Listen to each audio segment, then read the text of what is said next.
Merci d'être fidèle au programme d'ITV. Bonsoir à toutes et à tous. Bienvenue dans le 1945. Nous sommes vendredi 2 décembre 2022 et l'intersyndicale des travailleurs du secteur primaire a levé son mot d'ordre de grève. Après 3 mois, elle a signé un accord portant sur la restitution de 60% du montant des indemnités que les travailleurs réclament à l'État du Sénégal.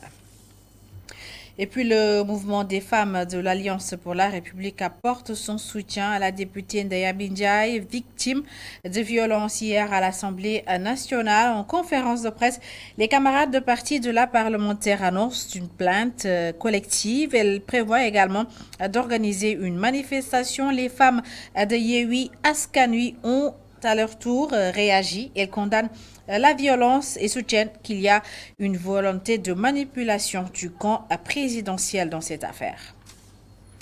Dans ce journal également, on vous emmène à la rencontre des chouchous, des Qataris, les faucons, oiseau national du Qatar, élément crucial du patrimoine culturel du pays. Et pour les voir, il faut se rendre au Falcon Souk et ils sont vendus contre des millions, des milliers de dollars. Et tenez-vous bien, ils ont même une clinique médicale. Nos envoyés spéciaux y ont fait un tour pour nous. Et enfin, d'édition, vous aurez la rubrique culture. Nos équipes sont allées à la rencontre d'un artiste écolo qui se bat pour la préservation des végétaux et lui ont rendu visite dans sa galerie dénommée le Bûcheron. Voilà pour les titres. Tout de suite, le développement.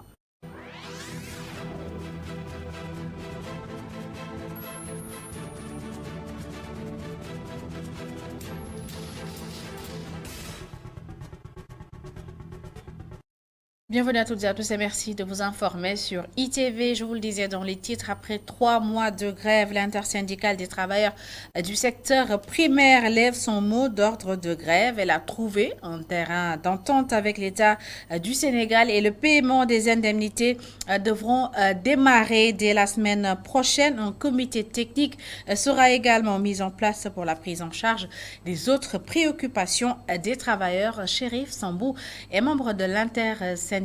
Il nous explique tout au micro de Babacar Seck. Du moment qu'on a pu rencontrer la partie gouvernementale hier, où il a été signé un protocole d'accord par rapport à cette crise.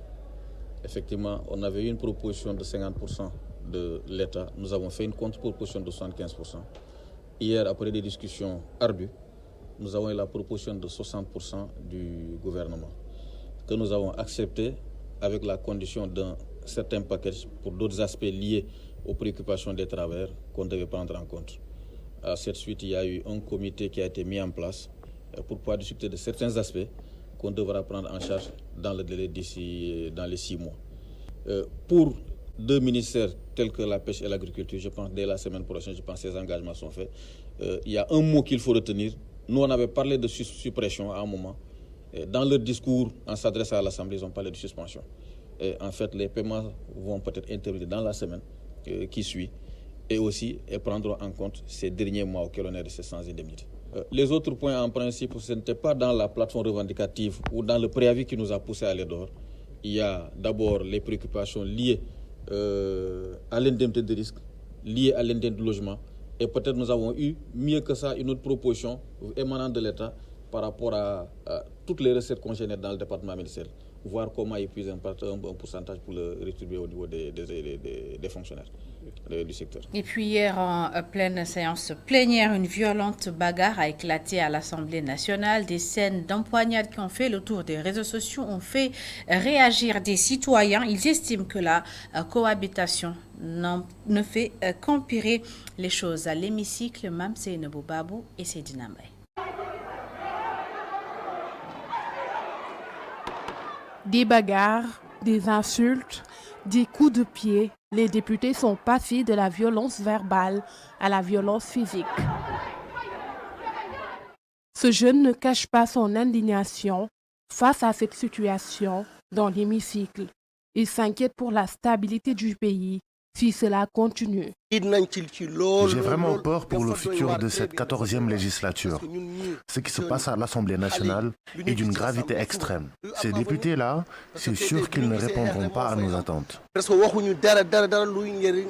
La cohabitation, ou du moins la différence étriquée du nombre de députés de la mouvance présidentielle et de l'opposition, n'aurait fait qu'empirer les choses. Nous déplorons tout ce qui s'est passé hier. Et si ça continue ainsi, ces députés risquent de brûler le pays. Il faut aussi qu'on sache que cette cohabitation, qui était tant attendue, ne facilite pas les choses. Mamadou Ndiaye abonde dans le même sens. Il a peur de ce qui pourrait encore se passer à l'avenir. Non, on a beaucoup de craintes parce qu'on a beaucoup de craintes. La cohabitation a fait retarder l'Assemblée nationale. Ouais, c'est à cause de ça que l'État avait peur de ça parce que ça retarde les projets de loi. Nos interlocuteurs s'inquiètent surtout pour les conséquences de tels écarts de conduite pour la stabilité de notre pays. Selon eux, on a beau espérer une assemblée de rupture, mais visiblement, nous en sommes encore loin. Et puis ce matin, le mouvement des femmes de l'Alliance pour la République a tenu un point de presse pour dénoncer la violence qu'a subie la députée Ndeya Minyaye. Elles annoncent une plainte collective et une manifestation dans les jours à venir. Mamadou Pam. Les femmes de l'APR ont exprimé leur colère après la rude bagarre de jeudi à l'Assemblée nationale. Elles tiennent pour responsables les députés agresseurs de tout ce qui pourrait advenir de la grossesse de la députée Amindiaye Nibi, évacuée en urgence. Mais aussi, elles ont prévu une plainte collective dans le cadre d'un plan d'action contre la violence faite aux femmes. Comment un témoin, l'opinion internationale et nationale, les associations de défense des droits de l'homme et des femmes, les chefs religieux, que tout ce qui arrivera à notre sœur Amindiaye, une des députés, Massata Betsamb et Mamadou Sakichan Niam en sont les seuls responsables. Nous demandons à notre sœur de porter plainte et que la justice soit faite pour que plus jamais de telles violences ne se reproduisent. Nous attendons aussi de l'institution parlementaire des mesures immédiates de correction à l'encontre des députés agresseurs et de protection de la liberté d'expression de toutes et de tous les parlementaires. Nous avons un plan d'action bien élaboré que nous partagerons d'ailleurs après avec vous, de visite aux chefs religieux, de plaintes collectives, de marches nationales pour sauver les femmes, mais également sauver l'institution parlementaire dont les principes fondamentaux sont foulés au pied. Rien ne justifie la violence, quelle qu'elle soit et d'où elle provient de faveur.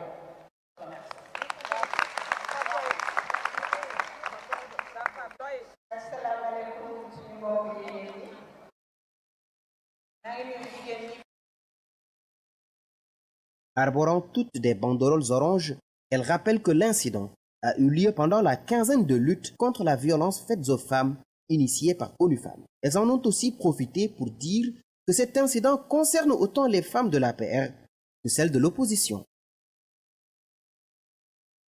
Et puis dans l'après-midi, c'était au tour des femmes de la coalition Yewwi Askan Wi de faire face à la presse. Elles estiment qu'il ne s'agit pas d'une affaire entre hommes et femmes, mais plutôt d'une affaire entre parlementaires. Maïmouna Bousso et ses camarades disent ne pas cautionner la violence, mais soutiennent qu'il y a une volonté manifeste de manipuler l'opinion. Je vous propose d'écouter Maïmouna Bousso au micro d'Aliou Sowa. Depuis hier, il y a eu un incident malheureux qui s'est déroulé au sein de l'Assemblée nationale, un incident que nous tous ici regrettons et déplorons. Nous disons qu'il n'est pas question pour les leaders de Yewwi Askan Wi, que je représente ici, de cautionner ou de valider toutes sortes de violences d'où qu'elles proviennent. De Caroline Faye à nos jours, nous n'avons jamais vu des femmes accepter de se faire instrumentaliser de cette sorte. Nous n'avons jamais vu des femmes accepter d'être les bras armés d'hommes peureux qui sont à côté d'eux et qui ne font que les encourager à l'insulte, à la bagarre. Aujourd'hui, une femme a été instrumentalisée encore de plus. pour toucher la foi, la religion et tout simplement les valeurs religieuses d'une personne. Aujourd'hui, on nous parle d'une femme qui a été violentée, d'une femme qui est à l'hôpital. Nous prenons de ces nouvelles. Les femmes conscientes de l'opposition de Yewwi Askan Wi prennent des nouvelles de Amy Gniby. On lui souhaite prompt rétablissement si il est avéré qu'elle est souffrante ou s'il est avéré qu'elle a mal quelque part. Parce que nous savons que la violence, avant d'être physique, elle est verbale. Et qu'aujourd'hui, ce débat, en tout cas, nous considérons que ce n'était pas un débat de femme à homme, c'est un débat de deux adultes, deux individus, deux parlementaires qui sont régis par les mêmes lois, par les mêmes règlements et qui ont tout simplement débordé de ces règlements et de ces lois. Tout ça sur l'œil complice de ce président Pantin qui n'a pas su gérer cette Assemblée nationale et qui n'a pas su appeler à l'ordre les différents députés, que ce soit ceux de Yewwi comme ceux du pouvoir, parce qu'il aurait pu tout simplement éviter cet incident. Et puis ce 1er décembre, Macky Sall a procédé à l'inauguration de la deuxième université de Dakar, l'université Amadou Mahtar Mbow, spécialisée dans l'enseignement des sciences, des métiers des sciences et technologies, des sciences économiques et de gestion, l'infrastructure dotée d'un matériel de dernière génération et à la pointe de la technologie, selon le président de la République que nous écoutons. Ce nouvel établissement universitaire futuriste, vous l'avez rappelé, monsieur le recteur, dans sa conception et sa réalisation, pour moitié, je dois dire, que nous avons une autre moitié à réaliser dans les années à venir. Cette université est dotée, entre autres, de commodités, de différents réceptacles pédagogiques, de 3000 places, d'un amphi de 1500 qui nous accueille, d'une grande bibliothèque, de laboratoires et blocs administratifs. Nous élargissons ainsi la carte universitaire du Sénégal. Alors, nous élargissons ainsi la carte de l'enseignement supérieur du Sénégal en offrant à nos étudiants, à nos jeunes bacheliers, de nouvelles possibilités d'accueil et d'éclosion de leurs talents. Pourquoi je voudrais féliciter le ministre de l'Enseignement supérieur, la recherche de l'innovation, je l'ai dit, le professeur Baldé, Moussa Baldé et son équipe, mais aussi ses prédécesseurs et particulièrement le docteur Cheikh Oumar Anne. Et puis le ministre de l'Eau et de l'Assainissement annonce la mise en place d'un nouveau plan décennal de lutte contre les inondations. Le plan en question devrait couvrir la période 2023-2033. Serigne Mbaye Thiam l'a fait savoir lors de l'atelier d'évaluation du dernier plan de lutte contre les inondations qui couvre la période 2012-2022. Je vous propose de l'écouter au micro de Babacar Seck. Le département de l'eau et de l'assainissement est en train de finaliser la cartographie nationale du risque d'inondation qui a fait l'objet d'une réunion et d'un séminaire les semaines passées, qui permettra d'avoir un modèle numérique de terrain et d'identifier certaines zones de vulnérabilité qui vont beaucoup aider dans ce nouveau plan décennal de gestion des inondations. Ils vont permettre de mettre en place une stratégie d'anticipation, de ciblage et de dimensionnement des infrastructures de drainage, de pompage et de stockage des eaux de pluie. Bien sûr, je suis persuadé qu'il y aura un changement de paradigme. Je le dis souvent, on ne peut pas lutter contre les inondations avec le pompage. Ça veut dire qu'ad vitam aeternam, on va mettre des stations de pompage, nous allons mettre de l'énergie électrique, alors que ce dont il s'agit, c'est de restaurer les voies naturelles d'eau.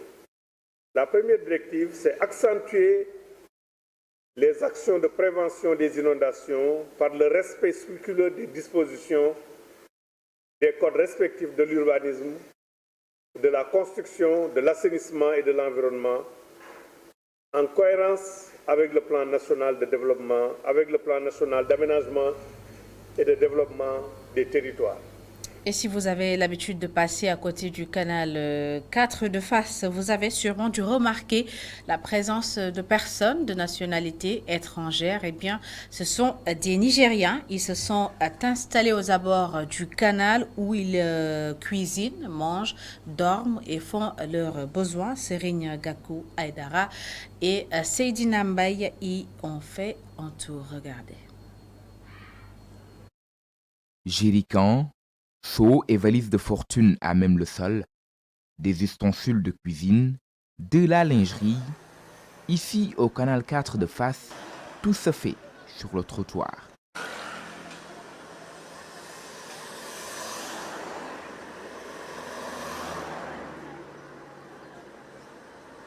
Ces hommes sont nigériens. À la fin du repas, nous nous approchons d'eux, le caméraman étant off, nous enregistrons avec un dictaphone. Les deux là, les personnes là, c'est pas tout ici. C'est pas tout Pandore ici. Ok. Tu comprends?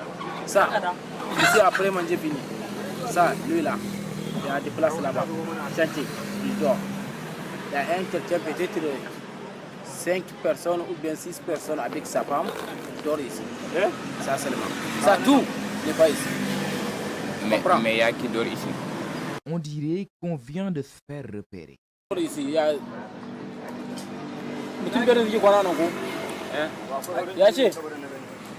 Soudain, notre interlocuteur ne comprend plus le français.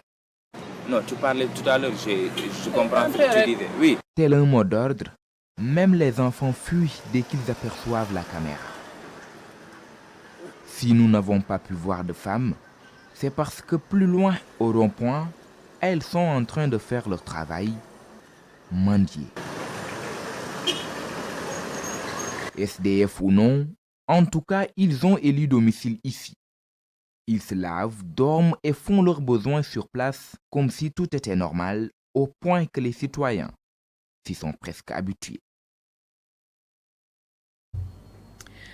Allons à présent à Thiès où le mouvement And Suxali Kayor accompagne les élèves. Il a distribué des fournitures scolaires aux parents d'élèves. La cérémonie de remise des fournitures a eu lieu à l'école Ndjerigne dans la commune de Mérina à Dankar. Isidore Alexandre Sen et Sambafal. Le coordonnateur du mouvement And Suxali Kayor a encore répondu à l'appel de la communauté. Du matériel scolaire a été distribué aux élèves. La cérémonie s'est déroulée à l'école élémentaire de Ndjerigne dans la commune de Mérina Dakar.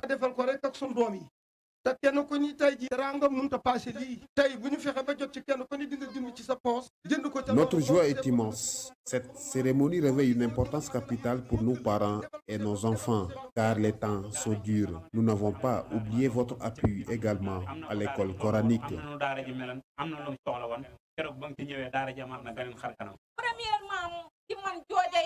Je ne vous remercierai jamais assez. Je suis ému. Au moment où je vous parle, je n'ai pas acheté de fourniture pour mon fils et c'est pareil pour beaucoup de femmes, car nous n'avons pas les moyens. Merci, merci encore. Fidèle à son attachement aux valeurs civiques, le mouvement a érigé un mât pour la levée des couleurs.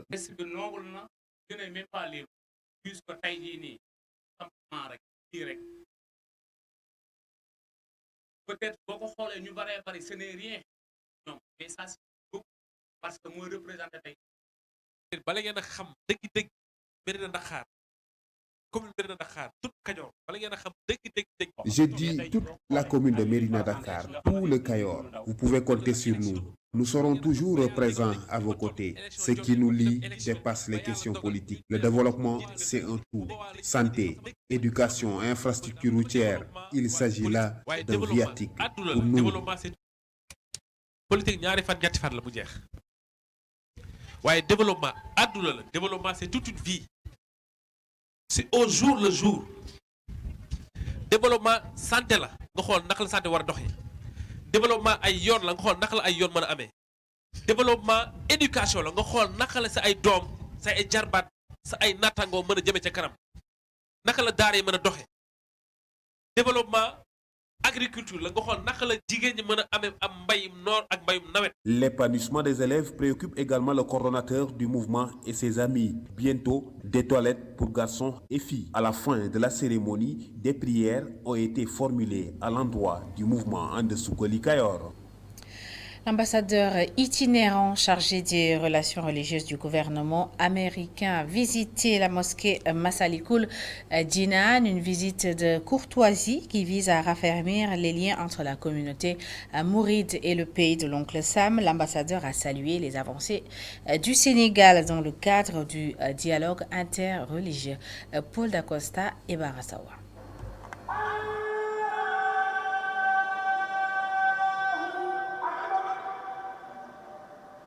L'ambassadeur itinérant chargé des relations religieuses du gouvernement américain a répondu jeudi à l'appel du muezzin de la grande mosquée Massalikul Jinan. Rachad Hussein a pu poser son front sur le sol et accomplir sa prière de l'après-midi à côté de l'imam et de Mbaki Faye. Après la prière, la visite. L'invité a pu toucher avec la plante de ses pieds le sol des itinéraires du paradis. Massalikul Jinan, bijou d'architecture. Mbaki Faye, représentant du Khalif général des Mourides à Dakar, l'a accueilli. Il nous a fait l'honneur aujourd'hui de venir visiter la grande mosquée Massalikul Jinan en présence de l'imam Cheikh Mahmoud Bachir Lo et tous ses adjoints présents.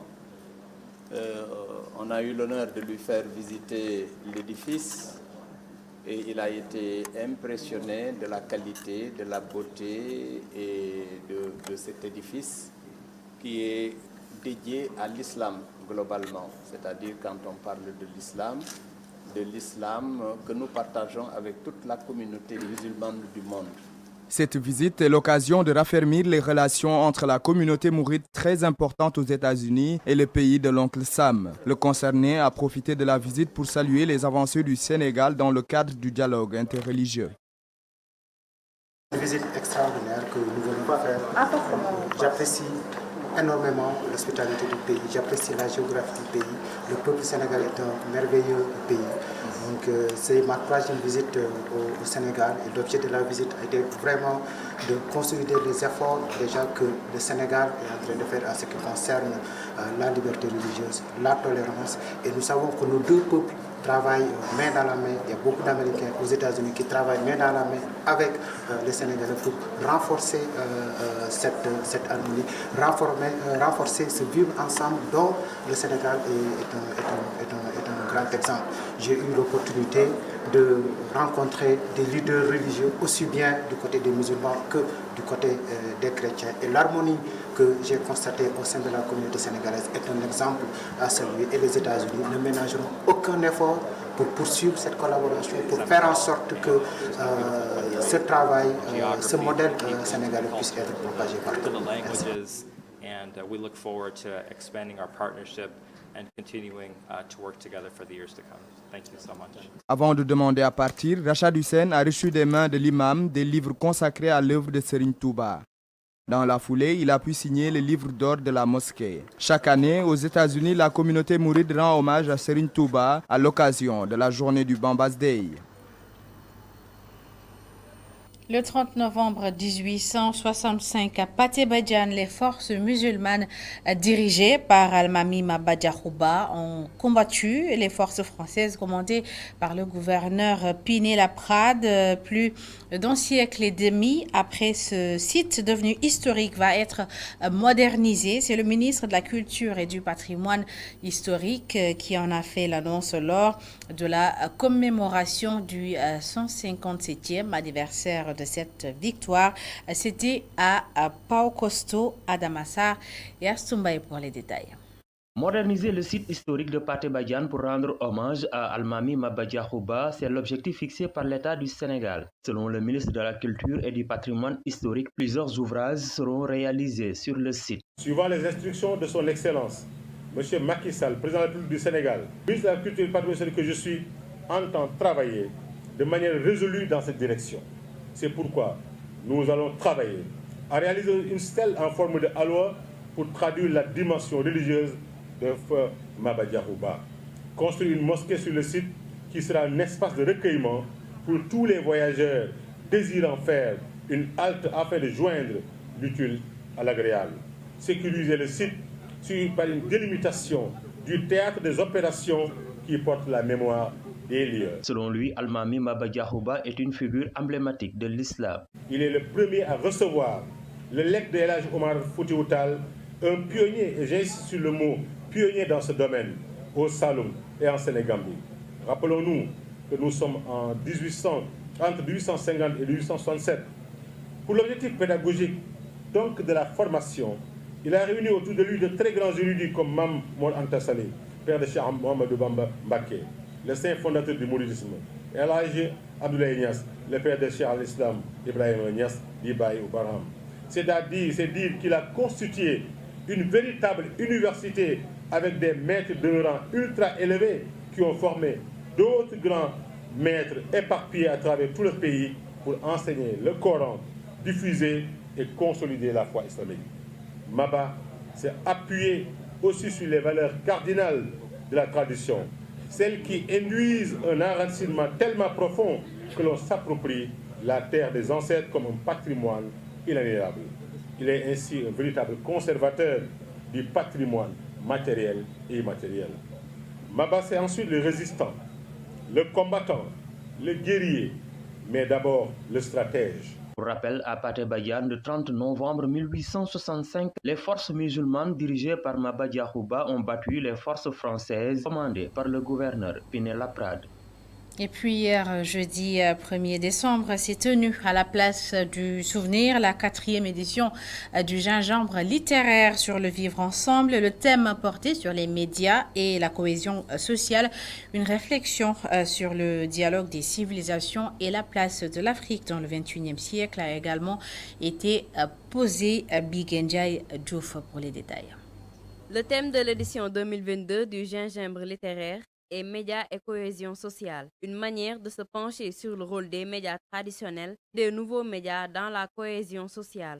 Pour nous, il est important que les questions sociales soient abordées par les sachants, mais en même temps qu'on invite le public qui a aussi des idées à partager dans un espace public ouvert. Notre message, c'est de dire, redonnons à ce métier noble toute sa place. Si nous sommes dans une démarche de co-construction, nous pouvons arriver effectivement à une cohésion sociale avec des médias responsables mais professionnels. L'ère du numérique a facilité l'accès à l'information.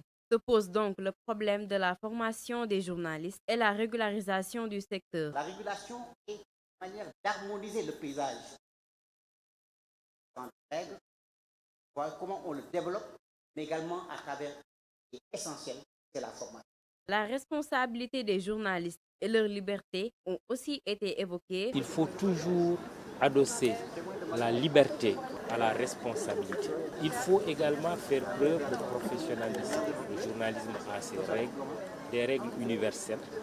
Comment on collecte l'information, comment on la traite et comment également on la diffuse. La pléthore d'informations sur les réseaux sociaux rend compliqué le travail des journalistes et peut être une menace. D'où l'importance pour eux de s'approprier le numérique et de vérifier les informations pour éviter des dérives.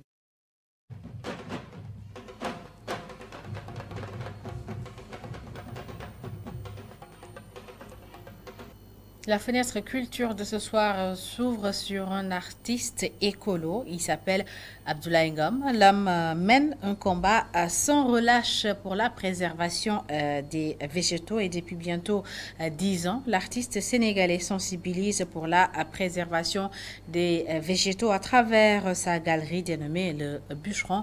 Mamadou Dia et Barassao sont allés à sa rencontre à Yoff.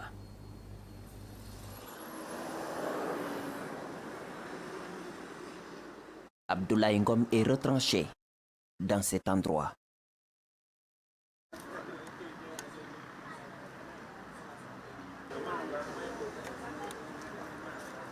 Une galerie nichée à Yoff où le bûcheron sculpteur aiguise ses armes de sensibilisation. Son seul combat, la préservation des arbres. L'arbre est tellement important, mais beaucoup de gens ne connaissent pas son utilité. Les arbres, d'une façon anarchique, Donc moi, j'ai dit, et l'État fait une politique pour l'arbre, mais je vois que c'est un peu timide. C'est un peu timide. Un combat qu'il a aussi transféré. Dans les écrits, Ngom a griffonné un petit bouquin, un dialogue entre lui et un arbre où il s'en tire convaincu par le végétal. Le livre, c'est l'histoire d'un bûcheron et d'un arbre. Bon, un bûcheron qui s'amène devant un gros arbre pour le couper. Bon, l'arbre était étonné, et puis il s'est adressé, il lui a dit, ah mais, bûcheron, qu'est-ce que tu es en train de faire? Qu'est-ce que tu veux faire de moi? Le bûcheron dit, mais je veux tout couper. Après, il dit, mais pourquoi? Il dit que bon, ça c'est mon boulot, je vais tout couper parce que je vais en faire du bois de chaux pour vendre. Il dit, ah non. Tu ne sais pas que, est-ce que tu ne sais pas que moi aussi je suis vivant comme toi. Je te conseille de ne pas me couper maintenant. Il faut attendre jusqu'à ma mort naturelle pour me couper. Après, ils ont dialogué, ils ont beaucoup échangé. Et finalement, l'arbre a eu raison sur lui. Abdoulaye Ngom, un bûcheron inoffensif devant l'arbre. Moi, je suis un bûcheron, mais je ne peux pas. Je fais exactement ce que l'arbre conseille au bûcheron de faire après sa mort. Donc c'est ce que je suis en train de faire. J'incarne le rôle du bûcheron. La fréquentation de la galerie n'est pas aussi élevée que l'immensité de son œuvre et cela est loin d'être l'objectif du bûcheron. Ce n'est pas le plus important pour moi. Le plus important, ce sont les gens qui viennent. Il y a des gens qui viennent, même s'ils n'achètent pas. Moi, je leur explique l'importance de l'arbre. La galerie du bûcheron de Yoff existe depuis 2010 avec 3 compartiments, une partie artistique écologique et la pharmacopée. Une galerie dans laquelle ce bûcheron natif de Kaolack se replie depuis quelques années sur soi et y mène son combat en toute quiétude. Vraiment, je me sens bien ici. Je ne peux pas rester à la maison dans la journée. Tout le temps, je suis là. Mes amis, ils viennent me voir et ça me fait un grand plaisir.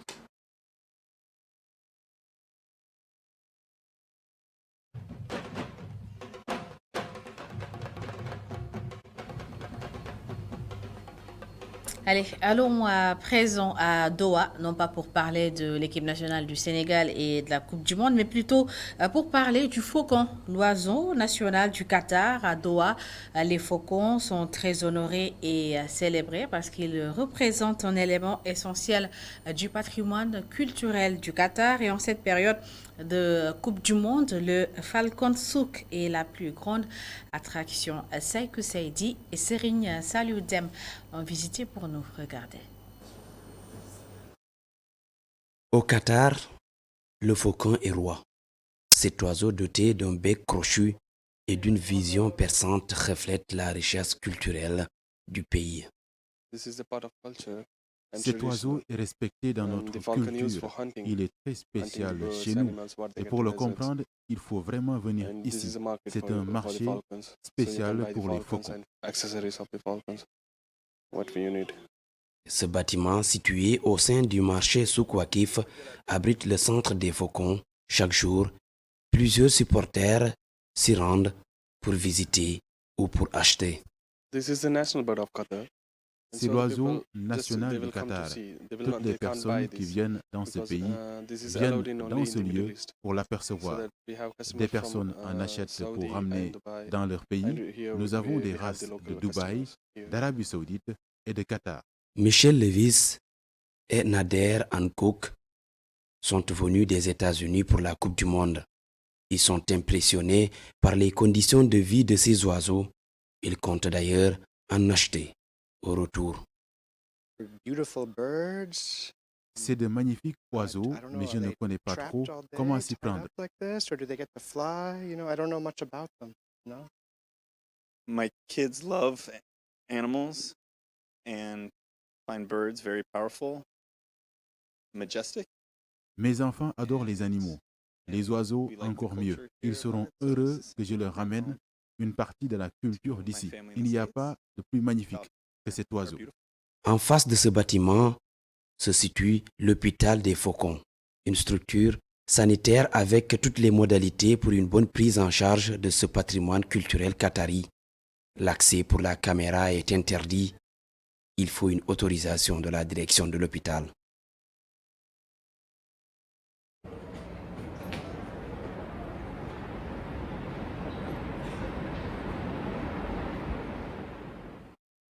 Le faucon n'est pas accessible à toutes les bourses. Son prix varie entre 400 000 et plus de 100 millions de francs CFA, selon la race.